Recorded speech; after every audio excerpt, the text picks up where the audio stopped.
하나님이 받으시는 예배라는 주제로 말씀을 선포하고자 합니다. 여러분, 지금 우리가 창세기 1장 1절부터 하나님께서 우리를 어떻게 사랑하시고 어떻게 구원하시고 어떻게 이끌어가는지를 차근차근 바라보고 있습니다. 먼저 우리는요, 창조주 하나님이 시간과 공간을 창조하셨음을 배웠습니다. 그리고 모든 만물의 주관자로 사람을 만드셨고 그 안식을 창조하심으로 하나님의 왕 되심을 선포하게 하셨습니다. 그러나 사람은요, 뱀의 거짓말에 속아서 스스로 하나님이 되고자 하나님의 약속의 말씀을 믿지 않습니다. 이것을 우리는 불신이다 배웠습니다. 그리고 내가 하나님이 되고자 우리는 교만함으로 이 선악과를 따먹게 됩니다. 죄로 인해 죽을 수밖에 없는 존재가 된 것이죠. 하지만 하나님은요, 그런 그를 내버려 두지 않습니다. 말라버릴 나뭇잎옷을 걷어내고요, 가죽옷을 지어 입힘으로 그들의 부끄러움을 가려줍니다. 그러나 죄로 인해 이들은요, 더 이상 하나님과 동행하지 못합니다. 에덴 동산에서 쫓겨나게 된 것이죠. 여러분, 이들이 쫓겨난 삶은 어떠했을까요? 이들이 쫓겨난 삶이 무조건 절망 가운데 살아갔을까요? 그렇지 않습니다, 여러분. 하나님은요, 이들에게 한 가지 약속을 해줍니다. 바로 창세기 3장 15절 말씀입니다. 여러분, 창세기 3장 15절 말씀 우리 다 같이 합독하도록 하겠습니다. 하나님의 말씀입니다. 내가 너로 여자와 원수가 되게 하고 내 후손도 여자의 후손과 원수가 되게 하리니 여자의 후손은 내 머리를 상하게 할 것이요 너는 그의 발꿈치를 상하게 할 것이라 하시고. 여러분, 이 말씀은 원시복음이라 부릅니다. 원시복음이라는 이 말은요, 하나님께서 이 말씀을 성경 전체를 통하여 어떻게 이루어 가실지를 보여주는 가장 중요한 말씀입니다. 여러분, 이 말씀을 자세히 들여다보겠습니다. 먼저 뱀이 저주를 받습니다. 그런데 그 뱀이 여인의 후손에 발꿈치를 문다라고 이야기합니다. 발꿈치는 신체 중에 가장 밑바닥, 즉 작은 흠집을 낼 것이다 라고 이야기합니다. 그리고 여인의 후손은 머리를 바른다 라고 말합니다. 머리는 전부를 상징하기 때문에 완전한 승리를 이루게 될 것이다 라는 말입니다. 그러면 창세기 3장 15절에 있는 말씀을 정리하면 여인의 후손이 나타날 것인데, 이 여인의 후손이 뱀을 완전히 이기고 승리하게 될 것이다 라는 약속을 이들에게 준 것이죠. 아담과 하와는 에덴에서 쫓겨나면서 하나님이 하신 이 약속을 붙잡습니다. 그리고 다시 에덴으로 돌아가기 위한 삶을 살아갑니다. 에덴으로 들어가고 싶으나 들어갈 수 없습니다. 바라보고 있지만 들어가지 못하는 삶 가운데에 저 에덴으로 들어가기 위한 회복을 꿈꾸며 살아가는 것이죠. 그런 그들에게 희소식이 들려옵니다. 임신하여 아들을 낳은 것입니다. 여러분, 얼마나 기뻤을까요? 그래서 이들은요, 아들을 낳고 이름을 가인이라 짓습니다. 가인의 이름의 뜻은 여호와를 낳았다라는 뜻입니다. 가인의 이름의 뜻은 뭐라고요? 여호와를 낳았다. 생각을 해보십시다. 태초에 지음받은 이들이 하나님의 형상을 쫓아 사람을 낳습니다. 그런데 더욱이 아들입니다. 하나님이 아담을 만든 것처럼 여인의 후손, 여인을 통하여 아담과 동일한 모습의 아들을 낳게 된 것이죠. 이들은 드디어 여인의 후손이 태어났다라는 확신을 가집니다. 이제는 에덴으로 돌아갈 수 있겠다라는 기대감이 그들 마음 가운데 가득 찬 것이죠. 하지만요, 이러한 그들의 기대감은 얼마 지나지 않아 완전하게 무너져 버립니다. 어떻게 알 수 있을까요? 둘째 아들의 이름 때문입니다. 가인의 동생의 이름은 아벨입니다. 아벨의 이름의 뜻은 덧없다라는 뜻입니다. 우리 초등부 아이들한테 덧없다라는 뜻을 아니라고 질문하니까 우리 초등부 아이들이 이렇게 대답했습니다. 도덕은 압니다 라고 대답을 하더라고요. 아무런 의미가 없다라는 뜻입니다. 그렇습니다. 이들은요, 아들을 낳아서 에덴으로 돌아갈 것을 소망했습니다. 그런데 에덴으로 갈 수 없다는 것을 깨닫게 된 것이죠. 그래서 그들은 두 번째 아들의 이름을 덧없다라는 뜻의 아벨로 지은 것입니다. 가인과 아벨 모두가 하나님이 예언한 여인의 후손이 아님을 깨닫게 된 것이죠. 그 이유가 무엇이냐면 바로 오늘 본문에 나타나게 됩니다. 오늘 본문 3절을 다 같이 읽어보도록 하겠습니다. 함께 읽겠습니다. 세월이 지난 후에 가인은 땅의 소산으로 제물을 삼아 여호와께 드렸고, 3절에서 세월이 지났다라는 기록이 있습니다. 세월이 지났다는 것은 많은 것을 의미합니다. 그 가운데 우리가 꼭 기억해야 될 것은 하나님이 가죽옷을 지어 입힘으로 그들이 죄 가운데에서 살아날 수 있는 제사의 방법을 이들에게 알려주셨고요. 이 제사의 방법을 아담과 하와가 자신의 아들이었던, 자신들의 자손들이었던 가인과 아벨에게 잘 전달했다는 것입니다. 그래서 가인과 아벨은요, 자신들의 죄를 동물의 피로 덮는 제사의 방법을 이어가기 시작했다는 것을 보여줍니다. 그래서 세월이 지난 후에 가인은 땅의 소산으로 제물을 삼아 여호와께 드렸다, 제사를 드렸다라고 말할 수 있는 것이죠. 그런데 가인과 아벨이 제사를 지냅니다. 이 제사가 잘못되었을 가능성이 있을까요? 없을까요? 없습니다, 여러분. 왜냐하면 아담과 하와가 가인을 통해서 에덴으로 회복하기를 원했다면 누구보다 가인과 아벨에게 하나님께 배운 제사의 방법을 치밀하고 완전하게 가르쳐 주었겠죠. 시간이 100년이 지난 것도 아닙니다. 200년이 지난 것도 아닙니다. 내가 받은 방법을 가인과 아벨에게 그대로 전달하고 또 전달하고 알려주었을 것입니다. 그렇다면 이들이 지내왔던 이 제사의 방법이 잘못됐을 가능성은 없다는 것이죠. 하지만 지금까지 우리는요, 가인과 아벨의 제사에서 하나님이 가인의 제사를 받지 않는 이유를 피를 들이지 않았기 때문이라 말합니다. 그래서 지금까지 우리는 반드시 피의 제사를 드려야 한다라고 배워왔습니다. 물론 죄를 사하는 제사에서 우리는 반드시 피가 있어야 합니다. 하지만 4절의 첫 구절을 보시기 바랍니다. 아벨은 자기도 양의 첫 새끼와 라고 표현되어 있습니다. 첫 새끼를 드렸다라는 것이죠.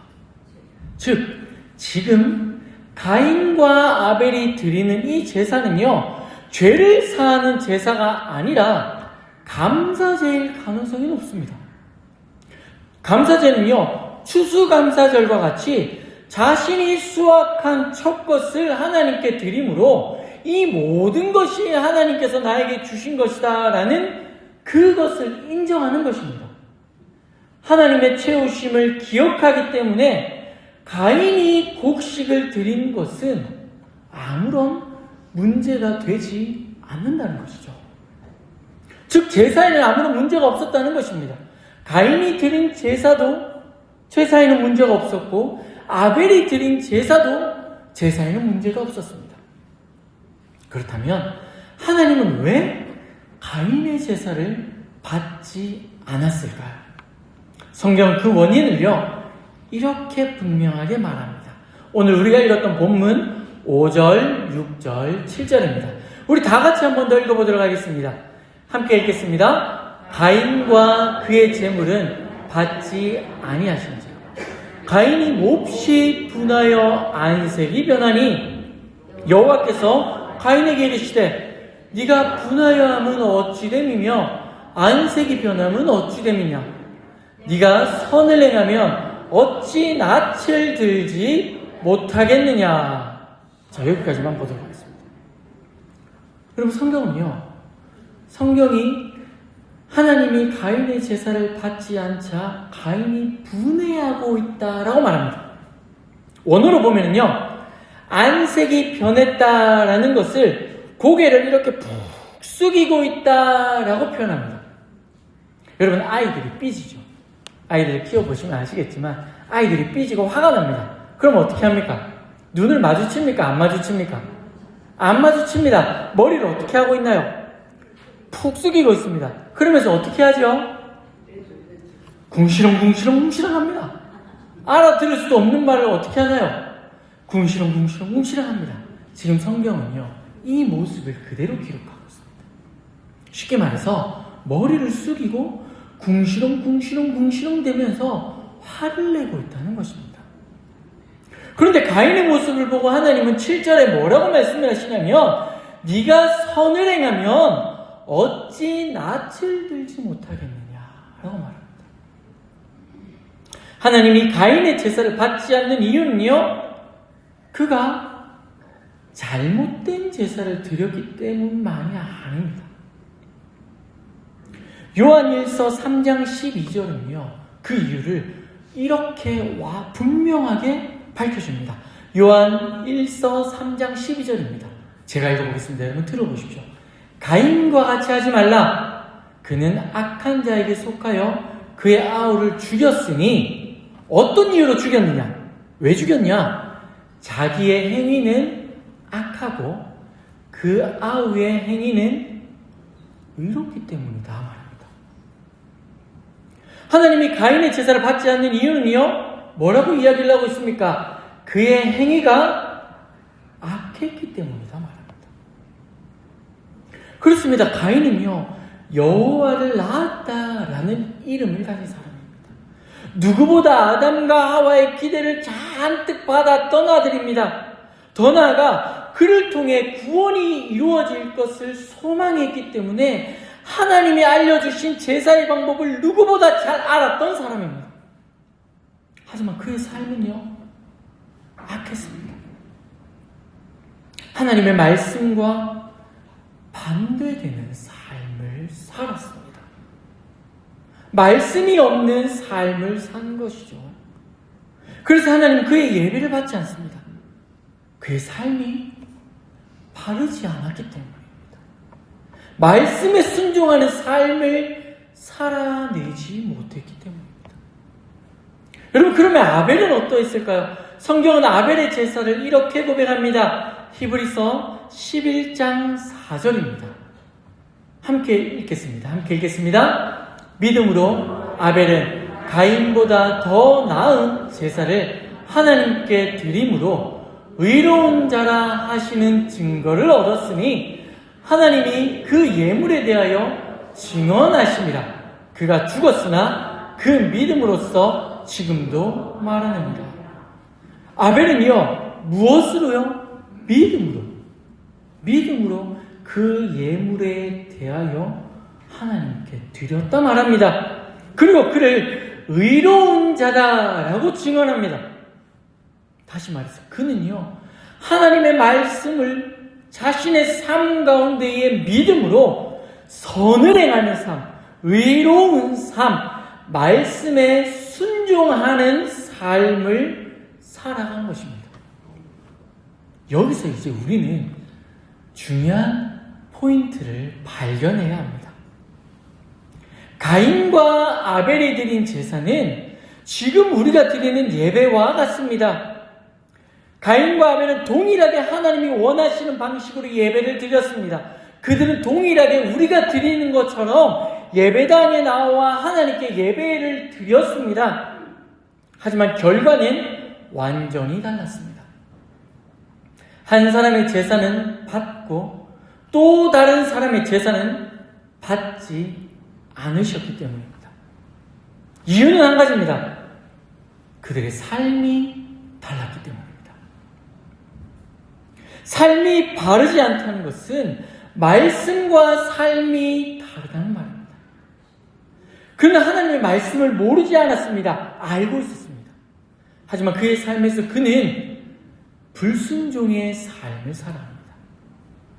말씀이 단순히 지식이 되어버렸고 인간적인 방법으로 내가 원하는 방식으로 내 삶을 살아간 것이죠. 하지만 아벨은 다릅니다. 그는 하나님의 말씀을 듣고 순종합니다. 하나님의 말씀이 지식이 아니라 삶으로 변화되어졌습니다. 그래서 성경은요, 말씀에 순종하는 삶을 사는 그를 의인이라 말합니다. 사랑하는 성도 여러분, 우리는 매주 예배의 자리에 나옵니다. 그리고 우리는 늘 예배를 드립니다. 그러나 하나님은 모든 사람의 예배를 받지 않으십니다. 주일에 교회만 나온다고 해서 하나님이 기뻐하지 않는다는 말입니다. 그렇다면 우리는 어떠한 예배를 하나님께 드려야 할까요? 어떠한 예배를 드려야 하나님이 기뻐 받으시는 예배가 될까요? 하나님이 기뻐 받으시는 예배는요, 삶이 동반되어지는 예배입니다. 말씀대로 살아가는 삶의 예배를 하나님이 받으신다는 것입니다. 대부분의 사람들이 이것을 놓칩니다. 단순히 예배라는 형식에 빠져서 그 형식만 이루면 된다라고 생각합니다. 내가 주일날 와서 이 시간에만 앉아있으면 나는 예배를 드렸다라고 착각합니다. 교회 생활은 모든 예배에 참석합니다. 마치 학교에서 출석 도장만 잘 찍기만 하면 성실히 학교를 잘 다녔다라고 여기는 것처럼 교회를 다닙니다.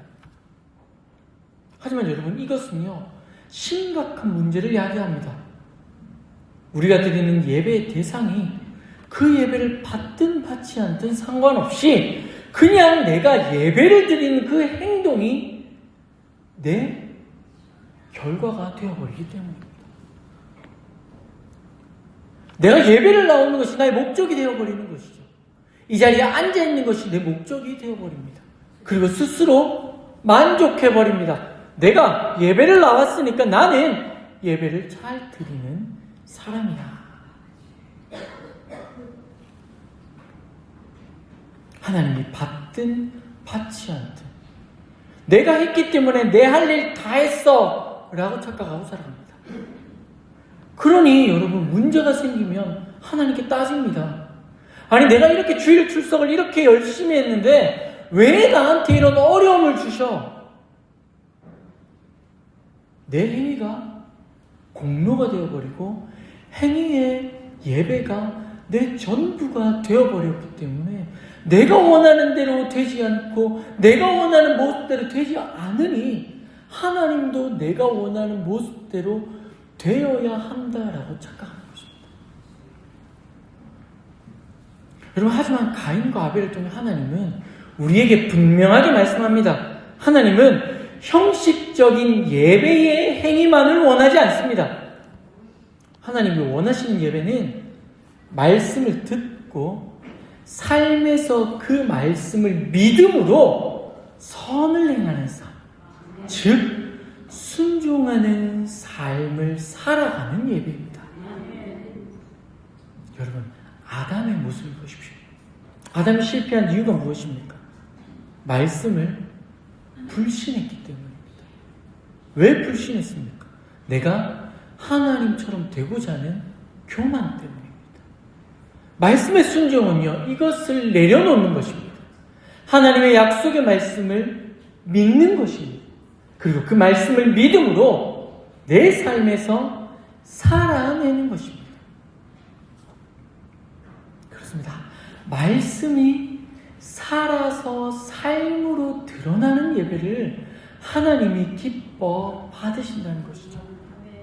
물론 이 말을요, 여러분, 삶에서 선을 행하고 예배는 빠져도 된다는 말로 잘못 이해하시면 안 됩니다. 예배는 너무나 중요합니다. 왜냐하면 다음 주에 저희가 깊이 있게 나누겠지만 무너져버린 가인이 다시 회복하는 시작이 바로 예배입니다. 우리는 예배를 통해 하나님의 말씀을 듣습니다. 그 말씀이 위로일 수 있고 권면일 수 있고 훈계일 수 있습니다. 그 내용이 어떠하든 우리는 예배 가운데에서만 하나님을 만날 수 있습니다. 즉 예배가 없는 행함은 의미가 없고 행함이 없는 예배는 죽은 것입니다. 다시요. 예배가 없는 행함은 의미가 없고 행함이 없는 예배는 죽은 것입니다. 그렇게 우리는 반드시 예배를 드려야 합니다. 더 나아가 예배로부터 주어진 이 말씀을 붙잡고 우리의 삶에서 살아내야 합니다. 그것이 하나님이 기뻐 받으시는 예배이기 때문입니다. 이처럼 하나님이 기뻐 받으시는 예배는 예수 그리스도를 통하여 우리 가운데 더욱더 분명하게 완성되어져서 보여줍니다. 예수님은요, 구약의 모든 말씀을 성취합니다. 성취한다는 것은 구약에서 하신 하나님의 말씀을 그의 삶에서 모두 살아내신 것입니다. 예수님은 생명을 내려놓으시면서까지 말씀을 성취합니다. 그래서 로마서 13장 10절에서 말씀하신 것처럼 율법의 완성인 사랑을 십자가에서 완전하게 성취함으로 예수 그리스도의 삶 자체가 완전한 예배로 하나님께 드려집니다. 물론 우리는 예수님처럼 살 수 없습니다, 여러분. 하지만 우리 안에 성령 하나님이 임재하여 계시고 성부 하나님의 인도하심을 쫓아서 우리가 그 말씀을 듣고 그리스도께서 주시는 그 걸음대로 한 걸음 한 걸음 걸어갈 때에 우리는 부족하지만 그 걸음들을 따라 걸어갈 수 있다는 것입니다. 때로는 넘어질 수 있습니다, 여러분. 잘 되지 않을 수 있습니다. 때로는 우리의 삶에서 죄악된 습관이 불쑥불쑥 올라올 수 있습니다. 하지만 그럼에도 불구하고 그 말씀을 붙잡고 한 걸음 한 걸음 걸어갈 때 삼위 하나님이 우리와 함께 그 예수 그리스도의 걸음을 따라 걷게 하실 것입니다. 주일에 드리는 이 예배가 우리의 삶 가운데에서 살아 숨쉬는 예배로 변화되게 하실 것입니다. 그렇습니다, 여러분. 하나님은 단순히 주일에 앉아서만 드리는 예배를 기뻐하지 않습니다. 하나님이 원하시는 예배는 주일의 말씀을 삶으로 살아내기 위해 발버둥치는 삶의 예배입니다. 예배가 우리의 삶에서 예배가 되어지고 우리의 삶에서 이 말씀이 발버둥이 되어지고 우리의 삶에서 이 말씀이 살아 숨쉬어질 때 하나님은 아벨의 제사를 받으신 것처럼 우리의 예배를 기뻐 받으시고 우리를 의롭다 칭하여 주실 것입니다. 이제 여러분, 하나님의 말씀에 우리의 삶을 비추어 보십시오. 여러분은 말씀과 전혀 다른 삶을 살고 계십니까? 아니면 말씀에 순종하는 삶을 살고 계십니까?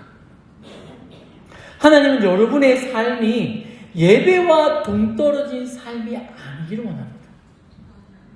여러분의 마음에 감동되는 것을 행하시기 바랍니다.